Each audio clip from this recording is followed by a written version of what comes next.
ഒരു ബക്കറ്റിൽ കുറേ ഞണ്ടുകളെ ഇട്ടിരിക്കുന്നത് നിങ്ങൾ കണ്ടിട്ടുണ്ടോ? അതിന് അടപ്പ് ആവശ്യമില്ല. ഏതെങ്കിലും ഒരു ഞണ്ട് കഷ്ടപ്പെട്ട് മുകളിലേക്ക് കയറാൻ ശ്രമിച്ചാൽ ബാക്കിയുള്ളവ അതിന്റെ കാലിൽ പിടിച്ച് താഴേക്ക് വലിച്ചിടും. അത് രക്ഷപ്പെടരുതെന്ന് അവക്കില്ല. പക്ഷെ തങ്ങൾ കിടക്കുന്ന അതേ നരകത്തിൽ അവനും കിടക്കണമെന്ന സൈക്കോളജിയാണത്. ഇത് ഞണ്ടിന്റെ കഥയല്ല.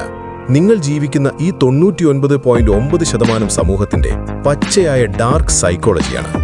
നിങ്ങൾ ജീവിതത്തിൽ എന്തെങ്കിലും നേടാൻ ശ്രമിക്കുമ്പോൾ നിങ്ങളെ ആദ്യം തളർത്തുന്നത് നിങ്ങളുടെ സ്വന്തം സുഹൃത്തുക്കളും ബന്ധുക്കളുമായിരിക്കും. നിന്നെക്കൊണ്ടിതൊന്നും നടക്കില്ല എന്നവർ പറയുന്നത് നിങ്ങളോടുള്ള സ്നേഹം കൊണ്ടല്ല, അവരുടെ സ്വന്തം പരാജയം മറച്ചുവെക്കാനാണ്. ഈ ശരാശരിക്കാരുടെ ബക്കറ്റിൽ നിന്ന് നിങ്ങൾക്ക് രക്ഷപ്പെടണമെങ്കിൽ ഈ വിഷം നിറഞ്ഞ ബന്ധങ്ങൾ ആദ്യം വെട്ടിമാറ്റുക. ഒറ്റയ്ക്കായാലും അച്ചടക്കത്തോടെ പണിയെടുക്കുക. നിങ്ങളെ താഴേക്ക് വലിക്കുന്നവരോട് സിമ്പതി കാണിക്കാൻ നിൽക്കരുത്.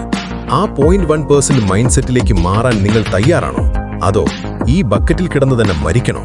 ഈ യാഥാർത്ഥ്യങ്ങളെ നേരിടാൻ തയ്യാറാണെങ്കിൽ ഈ പേജ് ഫോളോ ചെയ്ത് എന്റെ 0.1% മൈൻഡ് സെറ്റ് എന്ന ബുക്ക് ഡൗൺലോഡ് ചെയ്യുക. ലിങ്ക് ബയോയിലുണ്ട്. ഇത് വായിച്ചവർക്കുണ്ടായ മാറ്റം ഹൈലൈറ്റ് നോക്കുക.